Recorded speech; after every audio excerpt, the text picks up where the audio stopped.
Okay, our first speakers today are Dan and Teresa Kenney. Teresa Kenney is a women's health nurse practitioner who has been practicing at Pope Paul VI Institute for 17 years. Teresa also works part-time for Sancta Familia Medical Apostolate. She was born and raised in Omaha and went to UNMC College of Nursing and received her nurse practitioner degree. Dan works from home as an author of children's books while also monitoring the couple's 8 children. Dan and Teresa have been married for 17 years. Is it still 17 years? 18 now. This is the same intro I gave them at Divine Mercy Sunday, so I didn't update it, so sorry about that. Teresa frequently speaks to groups at churches, high schools, and other events promoting technology and fertility awareness and appreciation to women and men of all ages. Please welcome Dan and Teresa.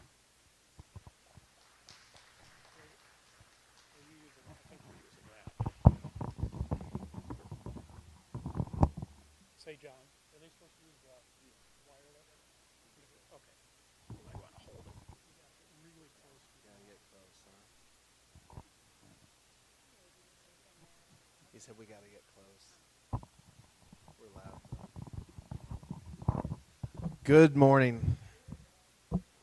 It's so nice to be here at a event that we come to every year, and we love it. It's one of our great days. We love this day. We love Divine Mercy Sunday. Those are always such good days for us. Okay, so Dan and Teresa, and we know some of you, not all of you. John introduced us.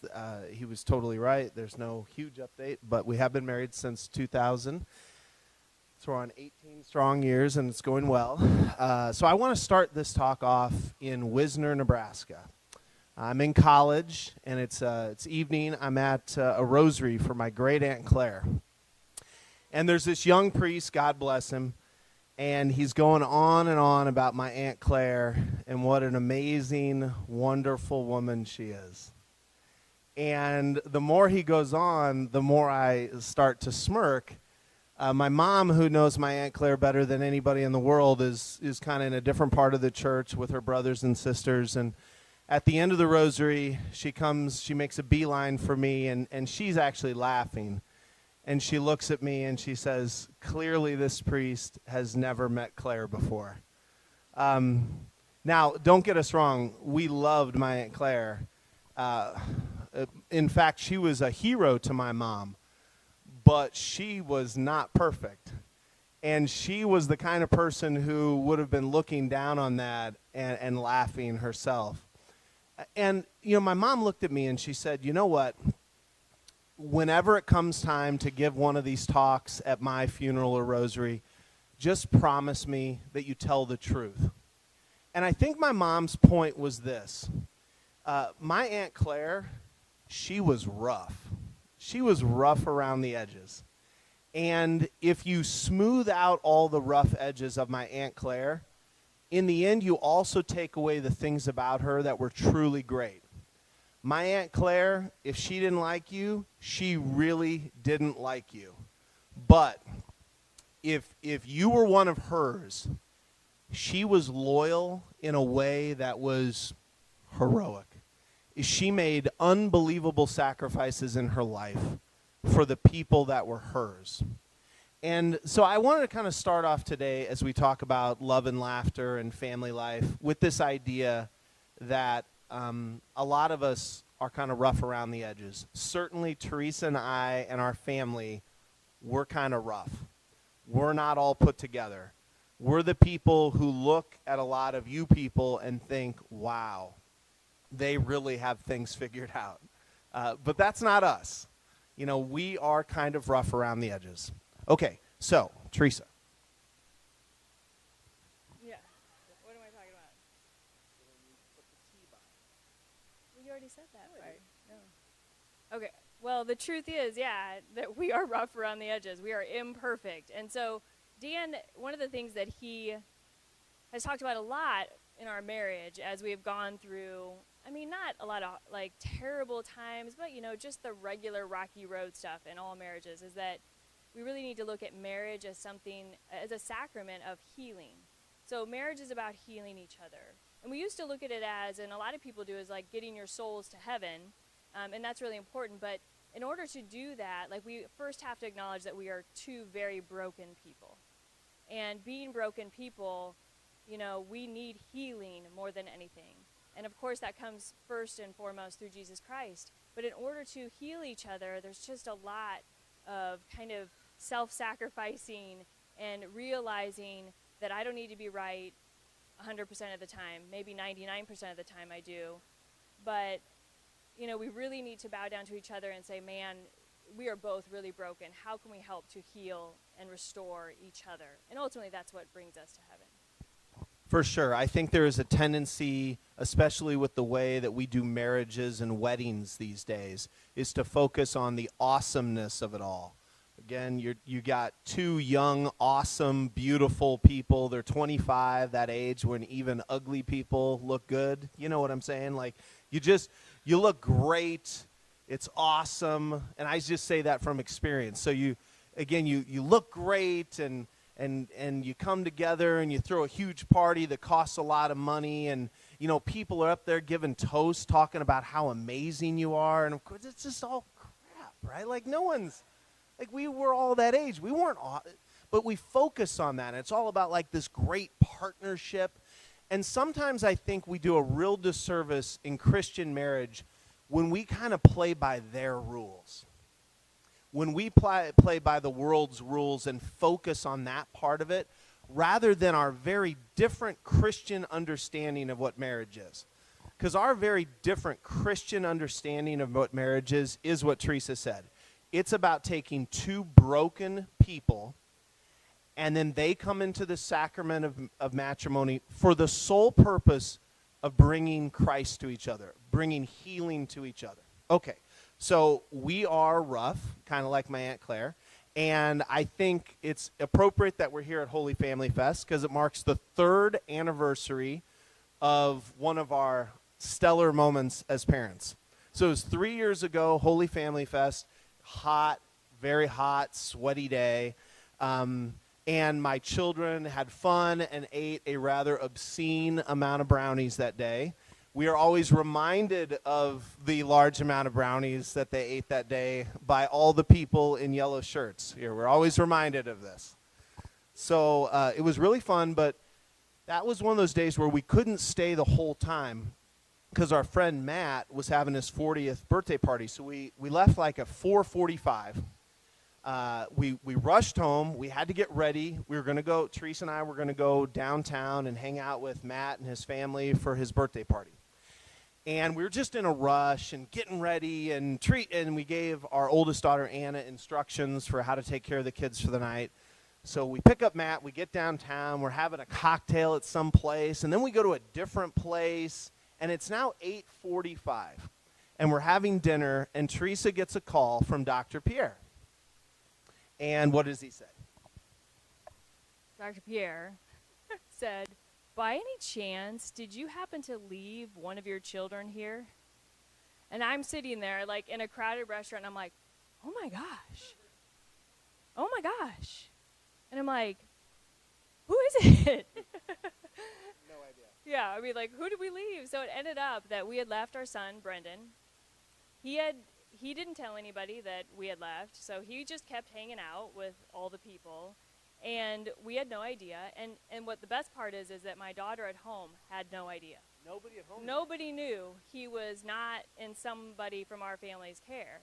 And what Brendan tells us is he's like, he thought it was kind of weird that we left, but he really wasn't that concerned about it. He was having a great time until they said it was time for the family rosary. And then when he's all by himself for the family rosary, he said that was kind of nice. Yeah. Then he was like, yeah, I kind of wonder why no one is here to get me. So I guess I don't even know how he got home. Some nice family. Did you bring him home? Okay. Yeah. Very good. So thank you. Yeah. So the point is, sometimes we forget our children. Sometimes they eat too many brownies. We're kind of rough around the edges. So the question is, where did this start? And some of you have heard this story, but it's a good story, so we tell it again. I'm in 8th grade, and I'm at a Creighton Prep football game in Council Bluffs, Iowa. I think it's TJ, maybe. I don't know. And I'm talking to some boy, and I feel a tap on my shoulder. I turn around, I look up, and there's this tall, curly-haired blonde girl, very cute. She looks down at me, and she says, "You know what? I hate you." Now, had she ever spoken to me before, I totally would have understood that. But we hadn't. We had never met. I'd seen her around. She was one of those Saint Pius people. So I look up at her, and I said, "But we've never met. We've never even talked." And she said, No. I really don't like you at all." And with that, she turned around and walked away, and that's the first time we met.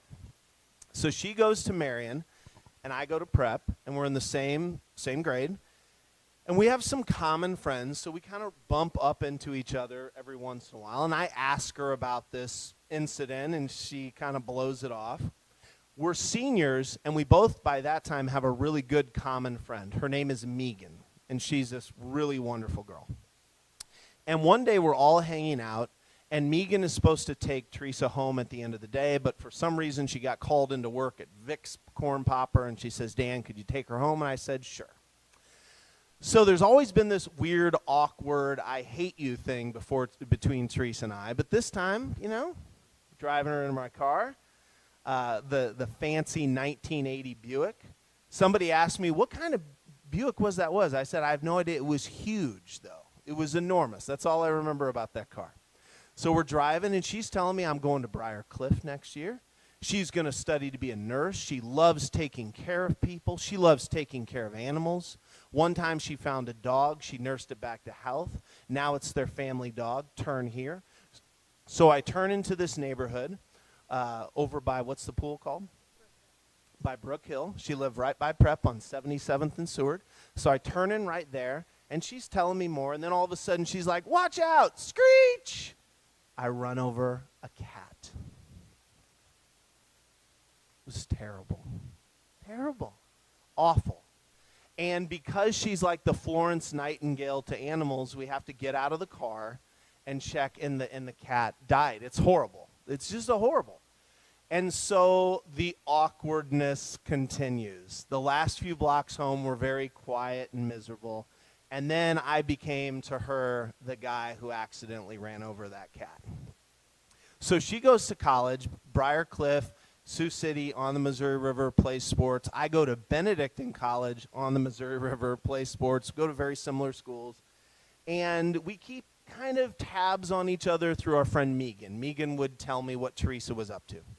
And after college, we ran into each other at a local establishment. And I'm with my friend Jeff. And I said, "Hey, Teresa's over there." He's like, "Really? How'd that go?" I said, "Weird as always." And I said, "But you know what I'm going to do?" He said, "No, what?" "I'm going to ask her out on a date." He said, "That's a terrible idea." And I said, "Nope, I'm really going to do it." So I asked her out on a date. She said yes. Like 2 minutes later, some guy, I think, vomited on her shoes, which was not good at all. And about a week later, I pick her up at her house. She looks great. I'm excited. I've got her in the car for the second time in my life. We're talking. She's kind of filling me in on college and what's going on. We're driving downtown, going through the neighborhood right by Cathedral, and she says, "Watch out, screech!" And I run over a dog.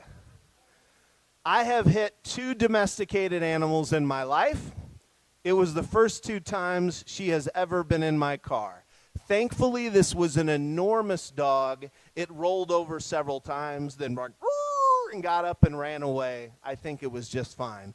But that was kind of a portent of what was going to happen. It was a terrible first date. So how on earth did we end up here? Only by the grace of God. And I think that's the great theme of our family. It is rough around the edges. It's not this perfect story. It's not kind of how you draw it up in the books. But it's apparently how God drew it up. And I think that's important for us to remember. So we still had these friends, Megan, who had married my good friend Matt. And so we would still run into each other, even after this terrible first date that did not lead to a second date. And we would run into each other, and eventually we started playing cards as a group of 4. We played 10-point pitch. And 9 or 10 months later, God was kind of working on us, and we went on a second date, and that second date was great. And I would say a month after that second date, we knew we would get married. So God, sometimes you got to listen to him sometimes. Okay, so we get married, and then it's off to the races. This is something that everybody here who's been immersed in family life can understand. We're pregnant on day 11. She went on bed rest for the last 10 weeks of her first pregnancy. Both of us were in brand new jobs, new house. I mean, this is the kind of stuff that happens when you get married. It's just life. It was not always super fun, especially that first year. We would yell at each other. I don't know, maybe we've only yelled at each other once since that first year, but there was a few scream fits. I think she slapped me twice that first year. She always says no, but I remember it. She slapped me twice. She did. But in her defense, I totally deserved it. Like I was egging her on, But that hasn't happened since that first. Okay, so our children. Do you want to talk about, or do you want me to do this? The superpowers of our kids. Do you want to talk about that at all? We'll get to Megan in a second. Okay. So we're having our children, and I think it's kind of common, especially when you're a new parent, you sort of don't fully get it. You're trying to figure out, like, what's my child great at, right? And so our daughter, Anna, our first daughter, she had this great imagination, but one day I thought, wow, she's got this really cool power. I was holding her, and we heard some commotion outside, and this weirdest thing, like this farmer had come by with animals in his truck, and he lost a lamb. Like a baby lamb had somehow like jumped off the truck. And this is like down in Westgate by St. Joan of Arc.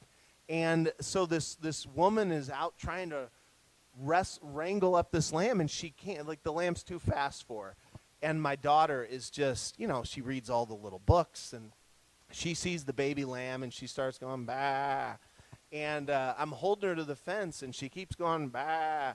And darned if this baby lamb doesn't, like, settle down and come right over to her. She was like a baby lamb whisperer. It was unbelievable. I was like, well, maybe this is her superpower. I don't know.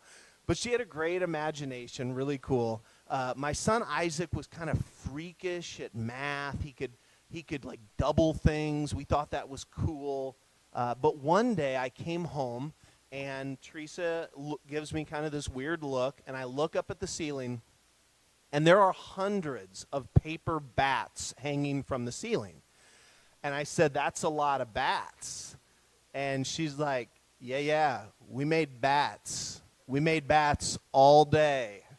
Like he literally sat and he would make bats all day and then made, her cut them out and then put them on top of the thing. And I didn't know what that superpower was. I thought it was really weird, but it was pretty amazing. Okay, so then Jude comes along, and here's what Jude had. Jude had the biggest butt anybody had ever seen. It was just enormous. Like everybody would come over there. That's the huge rump. That is the biggest. I'm serious. I mean, like, we were not the only people that mentioned this. A lot of people would say, well, that's a really big, he just had. He was not a fat kid. He was like this little muscular toddler with a big butt. It was unbelievable. And he also had a big head, and that leads to Teresa's story, the day the head got stuck. So I had just had the next child, Brendan. He's the fourth, and he was probably 10 days old, and I was just, doing normal mom stuff. Jude somehow took his head, his big head, and stuck it in the wood banister, those type that are along the stairwell. And, of course, he got it in, but couldn't get it back out. And I tried to get the head out quite a bit. I tried for like 10 to 15 minutes. I buttered it up. All the things that you're thinking, like you could possibly do to get the head out, I did that. But there's one thing she didn't do. Yeah. I didn't call him. Didn't call me. Because if you know Dan at all, he is like, he doesn't, if he saw his child in trouble, I mean, he'd be the great. If someone came into my house and was trying to attack me and Dan Kenney was there, I mean, watch out. They're dead. Well, no, They're dead in a second. She told me the first time, she said, I don't know if they die, but you would take all the bullets. You would like waste all the bullets. Yeah, I mean, he like imagines stories of being that type of hero. But he's very explosive, like, and so he doesn't think through things. It's not like, so I knew my wood banister would be blown away to get the head out. And I thought, well, that probably is not good. I don't really want to have to replace so she that. didn't call her husband. Instead, I called 911. Well, I know, fire and rescue, which Dan to this day. She said they're fire and rescue. Yeah, that was her explanation. Right. So I'm in my bathrobe, and they got there very quickly, and like 5 firemen dressed in their fire outfits come in, and all they do is with a little bit of manpower on both sides of the wood, get his head out very quickly. And Dan makes fun of me to this day for calling 911 to get Jude's head out. Well, yeah, and it got uncomfortable because every once in a while she would talk about those hunky firemen that came to the door. I was like, wait a second, I'm not feeling so good about this. Yeah. There's one time in your life it's worth trying. Yeah. Okay, so just like, I mean, any of your families, we're just a normal, crazy family, having kids, living in a small house, but doing the things you do. You go to parks. You're trying to pay the bills. It's not always easy. We did a lot of wrestling. And then that friend of ours, our friend Megan, one day we got this call, and she was sick. And so Teresa's going to tell you a little bit about her best friend. Yeah, so Megan was my best friend from high school, and was Dan's best friend too. And then she ended up marrying another good friend of Dan's named Matt. So we were good friends with Matt and Megan for a very, very long time. But Megan, when she was pregnant with her 4th baby, she was also nursing her 3rd child, and she thought what she developed was a mastitis. Ended up it wasn't mastitis. It was something called inflammatory breast cancer. She was 29 at the time that diagnosis was made. So, you know, and I'm a medical person, so you look up what inflammatory breast cancer is, and you realize very quickly that Megan's chance of surviving this is very small. And so we went on for 2 years, and at that time, Dan had left Creighton Prep. He was a teacher at Creighton Prep. And he had decided he was going to go on and get a graduate degree, possibly at MIT or at Davis University. So we were making plans for possibly doing that. And then we found out Megan had cancer. Well, that was it. I mean, we knew we couldn't leave. I mean, it was our best friend in the whole world. The reason why we got married, you know, was because of her. So we just couldn't leave. So we had to be there for her. So for the next 2 years, she battled with cancer. And her little baby, Paul Gerard, was born early because of the cancer. And of course, very much like a St. Gianna, and very much like it was the 4th pregnancy, she sacrificed herself for her children. And, you know, there were times, in fact, there was one moment where we thought maybe she had beaten it. And I'll never forget her coming to my door and her telling me that the brain scan had now shown that the brain tumor that was in her head was now gone. Because by the time they found it, it had spread, already metastasized to her liver and her brain. So, but in my heart, as a medical person, you know, you just kind of know. So it basically 2 years after that diagnosis, she's on her deathbed. And I'll never forget, I mean, here's this, again, 30-year-old girl. She was no more than 5'1", 5'2". And, you know, she's basically on hospice in her home with her 4 children, the oldest being a 7-year-old girl, the next one being 6, a little boy who was about 3 or 4, and then Paul, who at that point was 2.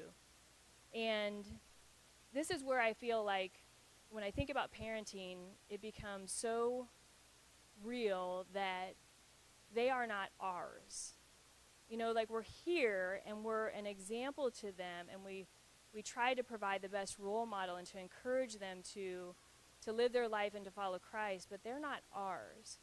And Megan made that very real to me because she was giving them up. She was laying there in her bed, dying, knowing that someone else would raise her children. And she didn't know if it would be another wife someday. I mean, to give up your heart and soul. The only thing that gave her comfort was the fact that she had had one miscarriage, a little girl that she had named Claire. And she often just held on to this idea that when she got to heaven, she would cradle that little girl, Claire.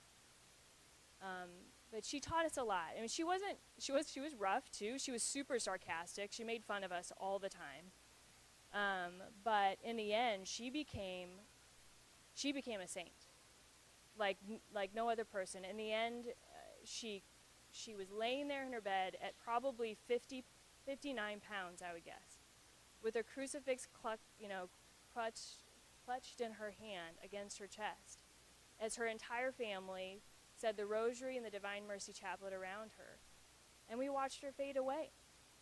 And, we live our life today looking at her as an example, because I think about the way parents parent, and a lot of times we're like, it's about giving them something. It's about, okay, well, I'm going to give you your education.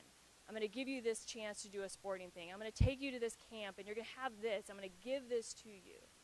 And ultimately, that's really not the way parents should parent. I mean, really, they should just look at us, an example, and want to grow into the people that we are. And we got a lot of work to do in order to get to those people, but it's not about giving our kids things. It's about showing them what the true example of a Christian marriage and a Christian life is. So we love Megan, obviously, and she's really been a role model for us. Okay, so one of my favorite quick Megan stories, and again, this is just such a normal parent story, but it's one she liked to tell, and it's so funny. She comes to us and she says, you know what, I changed this really horrible diaper yesterday morning, and it was, she's like, those ones that are so bad that you can't get the smell off your hands, like you try, I went over and over and I kept washing my hands, and then later I'd be like, I still smell it, so I went back and I washed my hands. She's like, Dan and Teresa, I'm not kidding. That evening, I finally look in the mirror, and I notice something. She's like, right on the nostril of my nose is this tiny little bit of poop. And it's been there all day, and I just think that is so great. She laughed about this so much, and it was just such a normal human mom parent thing. And she was a beautiful woman, and we love her greatly. So she's a real example to us. Okay, so again, we get back into life. We're busy. We have 8 kids, so we kept having kids. Occasionally, we would give a talk at a marriage encounter about NFP, and we would talk about the number of kids we have, and there would always be a hand go up. It was like, it doesn't seem like you actually use NFP. Is that what's going on? We're like, well, we do. We just wanted to have a big family, and we were blessed, and we don't take it for granted. We try not to. We just didn't use it for that reason. We used it to conceive. So that was the way we went. So again, busy, crazy family. And when you have family, kids like us that are kind of rough, and they're kind of rough and loud because I'm kind of rough and loud, and they're kind of stubborn because we're both stubborn, things happen. So there was the day when Jude is in the kitchen, and he takes the baseball, and for whatever reason decides to just throw the baseball as hard as he could across the kitchen. He destroys this grape Smucker's jar. I mean, just obliterates it. It's one of the glass ones, and glass, I had never imagined that glass and grape jelly could spread such a distance. It was just incredible. I thought it was amazing. There was the day I was bringing Josh and Fulton home from the pet store, and we had to get crickets for my son Isaac's lizard. It was very important, you got to go get the crickets. So we went and got the crickets. Unfortunately, I let my 2-year-old hold the bag. So I get home, and he hands me an empty bag. And I decided I'm never going to do that before again, and the next time we're going to take Teresa's car. So then this brings me to my favorite kids breaking stuff story. This is so classic. It's January. It's really cold, and there's a fierce wind. My son, Brendan, is downstairs with some friends, and he gets frustrated, and he slams the door downstairs, and the wind takes it. It's one of those old doors, and so the wind takes the door, and when it does, the window that's inside of the door shatters. And I can hear it from upstairs, and I go down. He's crying because he's freaked out that he just broke this window. And I see it, and I was like, okay. So I go up, and I get the broom, and I'm cleaning it up. Okay. 2 minutes later, I hear a doorbell. I go up to our door, and I open it, and it's my nephew Carson. And Carson has this big present, and he is bringing it for my son Daniel, whose birthday was just the day before. Now, important for you to remember is that I have this daughter named Rachel, and she is a gift from God. She is a very high-energy human being, and her birthday is 3 days before Daniel's. The timing on this is perfect. She comes around the corner. She sees me. She sees Carson. She sees the huge present. She says, "Is that for me?" And I say, "No, this is Daniel's." And she says, "What?" And she absolutely freaks out. She marches into the living room. She literally takes off her cowboy boot.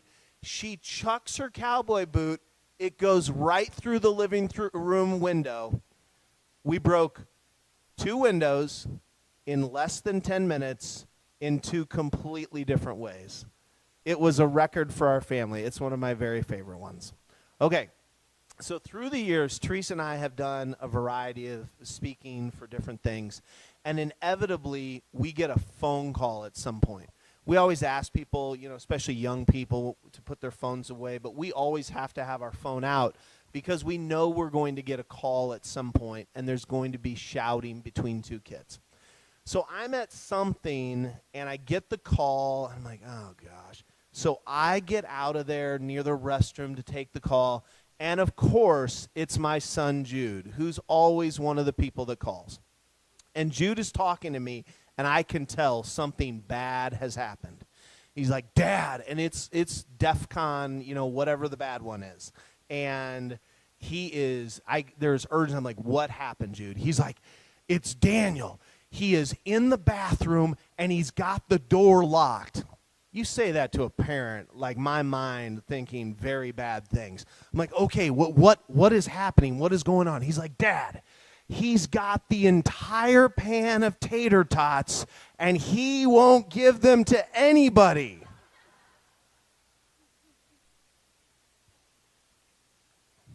Classic. But there's also beauty. There's beauty in our family, and one day I went out. It was this morning. I'll never forget it. I go out to our deck, and it's one of those kind of late spring, early summer where with a family like ours, it's the only time there's green grass in the backyard. It looks good. It's a beautiful morning. I'll never forget this. I'm on my deck looking out, looking at the green grass glistening. And then I'm just taking it all in. God is beautiful. And then I notice something just out of the corner of my eye. And it's this little stream of water. And I turn, and Fulton is right next to me, peeing off the deck.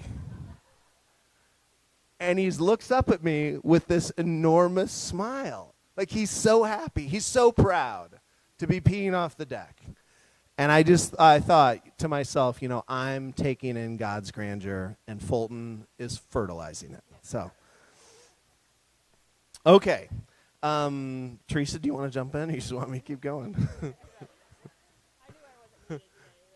But it's just, again, it's the stuff that happens, and sometimes I think it's good to just reflect on our experiences and laugh and have fun. These are things that we all have gone through. I literally did come home one day, and the older boys, one of the great blessings of our family is these last 2 boys that we had, they're a little bit younger from the others, and so it really gives the older boys a chance to experience them in a new way, and it's been great. So one day I came home, and they did the old classic thing where they were photocopying their brother's butt on the copier. And I was like, that only happens in the movies. No, it happens when you leave 8 and 10-year-old boys with a little baby for a little bit. Yeah. I just want to say, most people aren't in situations where they've completely reversed roles, but Dan and I completely reversed roles. So this is, you obviously know he's really funny, but he's actually incredibly gifted at being a father. And you will see that just by watching our 2 youngest today, Joshua and Fulton. I am not their mother. When Fulton was born, so he is the 7th, I went back to work 6 days after his birth, full time. Dan had left teaching and done a variety of wonderful, crazy adventures and jobs, but ultimately we were kind of up and down through those jobs, and I had to make a decision with Dan that I would go back to work full time. So after Fulton was born, I couldn't stay home, so I left him 6 days after his birth. I think you can only do that when it's your 7th, right, as a woman. I was like, yeah, I'm good. You can take this one. But Dan raised that baby from an infant, and then you never do this when you're using NFP. You don't schedule that we got to get away from the kids, and we do this in like little anniversary trip at a hotel. You don't look at your NFP charting at all 4 months after that baby was born, because then you have number 8 come, almost like an Irish twin to number 7. So we think there should be like a special travel agency Right. just for NFP couples, like because you're only scheduling the vacation 24 hours out. Yeah. You're like, okay, we can do it. Right. And you're like, okay, we can arrange things. We'll have the babysitter there in 6 hours. Because I think half of our kids are hotel babies. Probably. You can't say that. I don't think you can say that. Yeah. But so Joshua came very quickly, number 8, and I again went back to work a week after he was born. So Dan had 2 infants that he raised, and it's just amazing. I mean, just so different in the way that a man raises a baby. Not that, neither way is better or anything, but he would talk about wrestling the babies 2 weeks old. Like they're on the ground, and he'd be like, yeah, we did a lot of wrestling today. A lot of wrestling. And I'm Well, like, I've seen okay, this. just make sure you hold their head, Yeah. Yeah, you do. You just kind of do that and you roll around. It's cool. I Right. love it. Yes. But they were like, and as they got older, they were like tiger cubs. It was like the father tiger and like tiger cubs watching them. I come home and they'd be on the floor and I'm like, oh my gosh, this is gonna be on Animal Kingdom. We could just like, but it was so nurturing and so loving in a way that I never gave my kids. Like, I don't know about The the other kids moms. are really good at knowing how to vacuum. Yeah, I mean, like I'm the mother that likes to set up play. I don't like to really play. I'll read you a book and then I'll set up play for you while I fold the laundry and do what I need to do as a mom, right? And he was all just immersed in 24-hour play kid stuff, and the house a complete disaster. So I have really learned to kind of lower my standards, which is my common mantra to all my patients that I see when they're about to have their 3rd, their 4th, or whatever child they're having. And they all say, what can you give me any advice at all? And I'll say, lower your standards. Lower your standards. And I mean, I have from the sense of a cleanly house, but I mean, I'm truly amazed just at the ability for a man to come in, step in as a mother and nurture their children.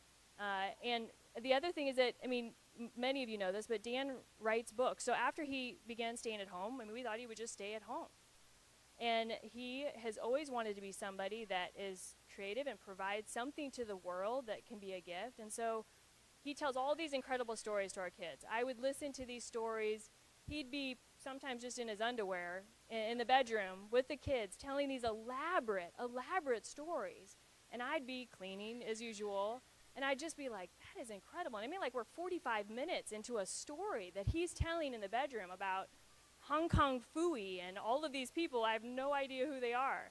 See, the cool thing is you take everything that was from the 80s that your kids don't know about, and you appropriate them as your own, and they think you're a genius. That's how you do it. Yeah, and they were amazing stories. And one day, one of our children said, Dad, you should write these stories down. And for Dan, at that moment, it clicked that maybe I could write these stories down.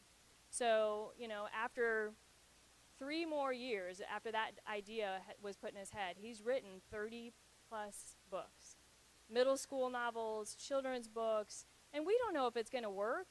I mean, it is something where he loves it, though, and he's providing something to society that he feels good about, feels proud about, and it's just truly amazing, what God has, given to us just by being open to the fact that, it doesn't work always the way we think it's going to work. And we had to make some major changes just to survive in our family. But I think it's been truly a great blessing for both of us. Well, thank you. The great thing about that blessing of number 7 and number 8, financially it was tricky, to be sure. But there's plenty of times where I look at those last 2 and the gift they are to me and our marriage and our family, and I just think I cannot imagine life without them. That's for sure. So, but it certainly has been a challenge, and you know, I don't know that you draw it up where the guy stays at home. You know, I'd love it if. I mean, I love that she's amazing at her career, but we kind of did it out of necessity. We didn't do it out of some great position of strength. I'm not like the Alan Alda and came home and said, "Hey, let's switch places." It was more like, things are getting tough. This is stressful. And she kind of jumped in and said, you know what, I have the ability to have a really good job. She had been working part-time all that time, and so she said, let me jump in. So it was great. So life continues, and you know, being the dad who's raising kids, sometimes you wonder if they get a little confused. One day I was taking a shower, and the door opens, and it's my little 2-year-old son, and he reaches his hand up, and he hands me a tampon. And I have no idea why. I don't know what that was about. He certainly doesn't know what they are. But I know we played a lot of trucks the rest of the day just to reinforce the appropriate things. Classic day. We have a strict don't, you know, for the older kids, like we have 3 toilets in our house. We don't want them anywhere near our toilet. Of course, that never happens, right? So we try to enforce this strict don't poop anywhere near your parents' room rule, and it's always violated. So one day, like I open up the door and one of my knucklehead sons is in there. He's just finishing up. I'm like, come on, you know the rule. And then I notice something horrifying. There's something like brown on his shorts. I'm like, oh no. And then it gets worse. He swipes his finger and he licks it. I'm like, no. He's like, don't worry, Dad. It's chocolate pudding. I'm like, what? And he grabs off the counter the empty thing of chocolate pudding. Now, I don't know what was actually worse, that he was in my bathroom pooping, eating chocolate pudding, or what. But at that point, like, I just ran away. I just was like, okay, I don't even know what to do with that. Okay. There was the day I was watching the final episode of Little House on the Prairie with my 2 youngest boys.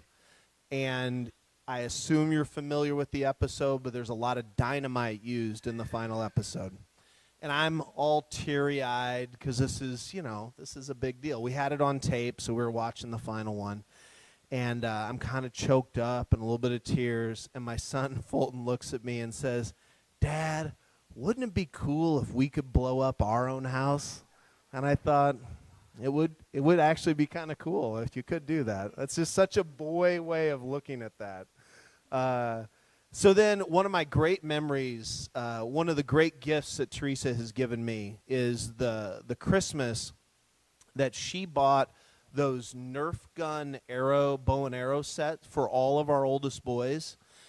So when I was little, Nerf guns were serious business. I mean, they had the old hard plastic darts, and you had the real metal coils and springs, and you could really hurt somebody. And then we got into a long sort of a weird world in which the darts were soft and you couldn't hurt anybody, and it was like, what's the point? And then all of a sudden the Nerf company comes out with these bow and arrow things that are serious business. Like, these can go fast. And they come into our house for Christmas, and I tried one out. I was like, whoa. So I told my sons to invite their friends over and bring some goggles and some helmets. So they arranged a variety of trash cans in the backyard, and I stood up top with my 4-year-old daughter as my assistant. We lined out all the arrows we had and the best 2 bows that we had. All the kids were in a variety of headgear or stocking caps and goggles. And for the next 20 minutes, it was like the greatest time of my life. Just shooting my boys and their neighborhood friends as they ran back and forth. Occasionally a kid would get knocked over, but it was fantastic. It was so good. Okay, so there's lots of stuff like that, but I don't think you can appropriately talk about parenting, especially when you have a lot of kids, without at some point talking about puking, because it's a big deal. Like, puke happens when you are dealing with a lot of kids. This is a real sore spot for me because I'm the most uncharitable person in the world when it comes to puke. My first reaction is never, oh, poor thing. It's always, I am so angry that you are puking right now. I'm like, no! And I'll never forget this one night. The first domino fell, and I'm like, no! And then the second kid started. I'm like, no! And then the third one started puking. I'm like, there might be a problem. And then Teresa started getting sick. I'm like, okay, this is nothing to play with. And then the fourth kid started puking, and I started laughing. I'm like, this is just preposterous. So at that point, I'm like, mail it in. I put towels on every surface of the living room. Just had all the kids out there. The only person not sick was me and the baby. And I just got the computer out and started working at 3 in the morning, because that's just what you do. But we have a very different way that we handle when kids get sick. Teresa, when a kid were to get sick, how would you deal with the laundry? I want you to talk about what you would do, and then I'll say what I do. I would wash it. She would wash it. Yeah, I would wash it. Pretty simple. Pretty wash the laundry. Yeah, so she would bundle it up and she would wash it. But that's not how I handle it. Usually the puking in our house happens in the winter. So what I do is I bundle it up, I open the back door, and I throw it all into the backyard. And I hope that it freezes and we forget about it, and at some point later on in the year we can deal with it then. So that's how I deal with it.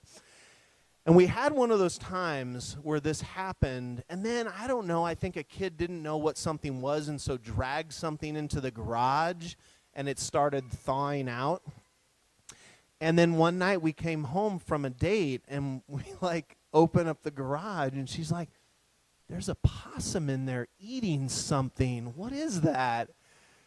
And the possum gets chased out, and we realized it was old, stinky, once vomited on bed sheets. So, yep. That's right. But it's obviously it's not always funny, and a lot of it is kind of it's hard at the time, and it's depressing. And depending on kind of the cycle of your life, we all have to go through things.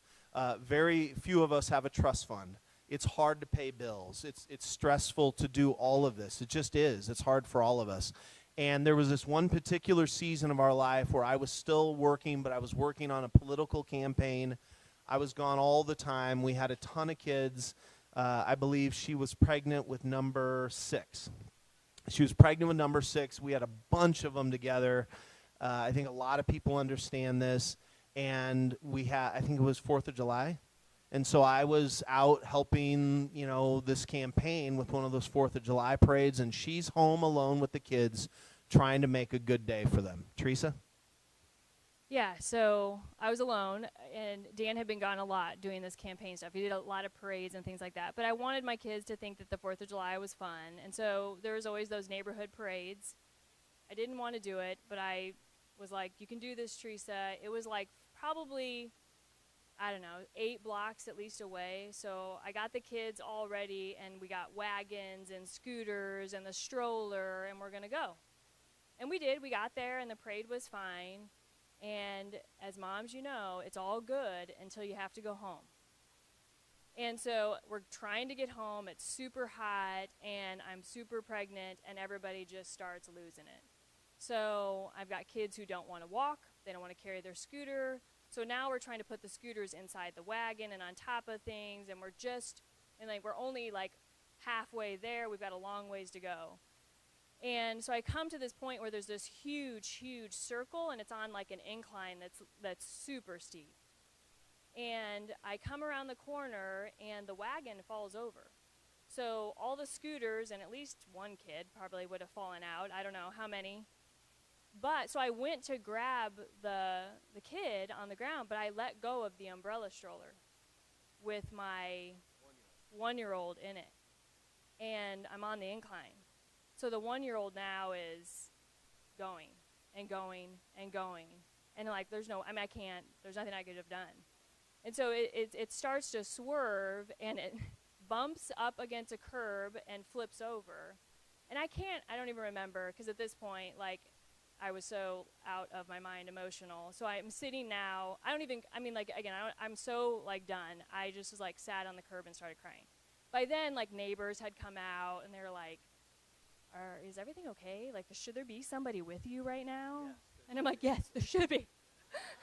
I'm like, what? I'm talking out loud to myself. I'm like, I don't know what the heck I'm thinking. It's the 4th of July. I'm by myself. I'm pregnant with my sixth. This is ridiculous. Why did I try to do this?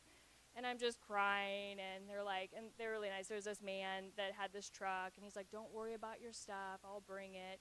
And so I walk my kids home, and he follows me in this truck the whole way home. Fairly humiliating. But that was, we went through a lot. Before Dan started to stay home, there was a lot of rough times where we were just making it. Ultimately, by the grace of God, we get through those times, right? And there's a reason why we named our kid Fulton, is because Fulton Sheen, we both had read when we were engaged 3 to get married. And it truly was, to me, like, I didn't really know theology of the body well, but I read 3 to get married and realized that Fulton Sheen had theology of the body before anybody. So he's really been incredible kind of saint for us to model after, and everything that he says, I always say, is like theologically profound, but pancakes and butter at the same time. It's so amazing because he just says it, and you're like, I get that. I understand it. And one of the things that he said that I felt like was really inspiring is, like, when we are young, before the age of probably 7, we think our parents are divine. Like, we think of them as God. And we look to them, and we're like, well, Mom, Dad said that. Like, they're our God. Our parents are. But then we reach that age, and then you realize your parents are not perfect. And then you realize when your dad yells or your mom gets really upset that they aren't divine. And if they don't have something else to hold on to, that's where you can lose them. And this is why being a holy family and clinging to our faith is so important, because we know that they know at some point we are not perfect. We cannot provide them everything that we need. We are not their fulfillment, and that only something else that is beyond us can be. And I love the fact that Fulton Sheen talked about that, and he said, now point to the true God in everything you do as a parent, so that your children know really who they should look up to as completely divine. We have 3 minutes left. I'm going to tell the last story, which is a vacation story. 2 summers ago, we go to Estes Park. We're driving out of town. We're on the interstate, and Teresa kind of looks at me, and she says, hey, do you have your license? And I say, well, no, I didn't actually renew it yet. I'm like, but I'm going to be... And there's a reason why I asked that, because 3 weeks before, I knew he had lost his license, probably more than that, and I knew he was supposed to get his license before he went on this big trip where he wanted to drive the whole time. I was mad. This is like 5:30 in the morning, and I kept it all together, but I was mad. I'm like, how the heck did you not bring a driver's license? Right. This is an important detail for later. I said, trust me, I will be careful. Okay. So we go to a cabin in near Big Thompson River in Estes Park. Nice people had let us use, and it was this nice little cabin, but it was kind of small for us. So we had children kind of spread out downstairs and upstairs. And the first night, all of the kids come running upstairs because at night chipmunks started to run through the living room. And I remember the next day I went into town and used the internet, and I said, hey, there does seem to be chipmunks living in the living room. And she said, that I wonder if that happened when the bear broke into the cabin when I said, I don't remember you saying anything about the bear breaking into the cabin. But we had a great time. We did a lot of hiking in Rocky Mountain National Park. I mentioned my daughter, Rachel, high energy volume girl, but she's very funny. And she did not like hiking at all. We would carry the little ones, and she would want us to carry her, but she's a tall person. She's like a human person, and she can't be carried. So every time we would hike, at some point, she'd be like, I can't go any further. I said, well, Rachel, you got to keep going. She's like, no, just leave me. And I'm like, I can't do that. She's like, fine, just let the bears eat me. Go on without me. And this happened every time. It was so funny. Well, we get to the last hike of the whole trip, and it was a really great hike. And Teresa, I can tell, she is happy. She is feeling it. She's like, give me kids. I want to carry them. And she even looks at me at one point up the mountain. She says, this is the best I've felt in years. This is great. She did. She felt great. So we get to the top of the mountain. It starts raining. I'm a little nervous, like maybe we should get back. She's like, who cares? This is great. Finally, we start walking back down again. She is feeling great. She mentioned me. She's like, Dan, honest, this is the best I've felt in years. 10 minutes later, I come to her. She is on the ground. She is in more pain than I've ever seen her in my life. A kidney stone has just decided to attack her. So we hobble her down the mountain. I get her to the emergency room. The emergency room, for whatever reason, in Estes Park can't deal with this. They put her in an ambulance. They drive her 45 minutes to Loveland. The next morning, we have to get the cabin completely cleaned because the next people are coming. She's usually a central component of the getting the cabin clean thing. She is not there. So somehow me and my kids have to figure this out. Then we go to Loveland. She has surgery. They put us up in a hotel for the night. It's just crazy. By the next day, we go to Mass. We come home. We're all very tired. We're getting close to York, Nebraska. And my son Fulton, who does not forget, says, Dad, are we still going to stop in New York on the way home so we can play those video games? You know that good truck stop there in York, and they got the video games? He had seen those on the way out. He does not forget. I was stupid and said, sure we can. Teresa would have never, ever done this in a million years. She said, forget it, we're going home. So I stop, and I give all the kids quarters to play video games. Rachel plays the first shoot video game. She's lost her money in 5 seconds, slams the gun on the floor, freaking out. Teresa's so angry at me that we're at this truck stop. She's swollen. They pumped her up with saline solution. She feels horrible. The kids, though, are hungry. We grab them some Frosties at Wendy's. They've all got Frosties. She hates me. Everybody's yelling. And I'm trying to get back on the interstate to go back to Omaha.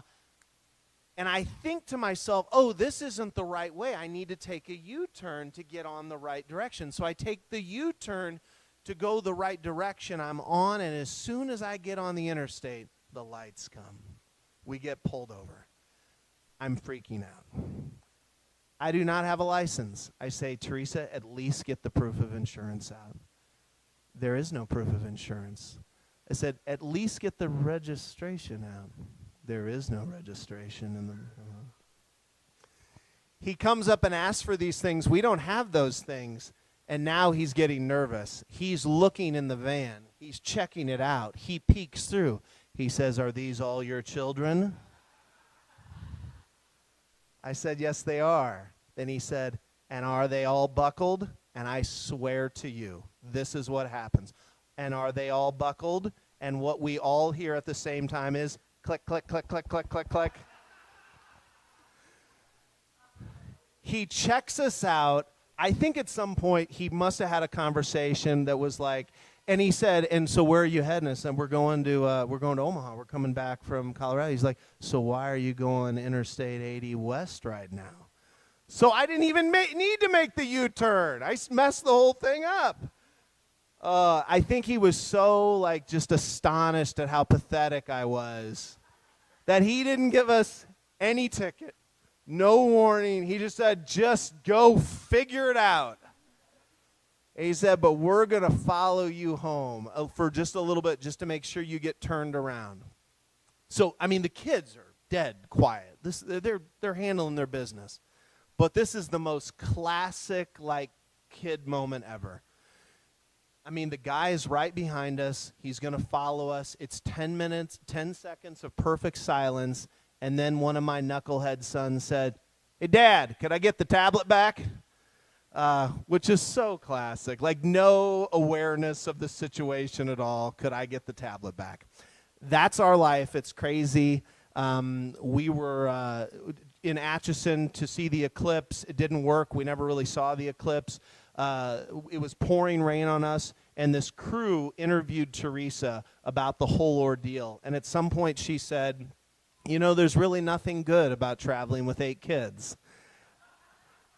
And it was broadcast all over the world. Of course, we don't really mean that. We've been traveling with our family for the last 18 years. We might be rough around the edges, but we love them dearly. And to quote the great Gene Hackman in Hoosiers, "My team is on the floor. I wouldn't trade this woman or these kids for anything." And we're thankful that we can be here to share with you. Thank you.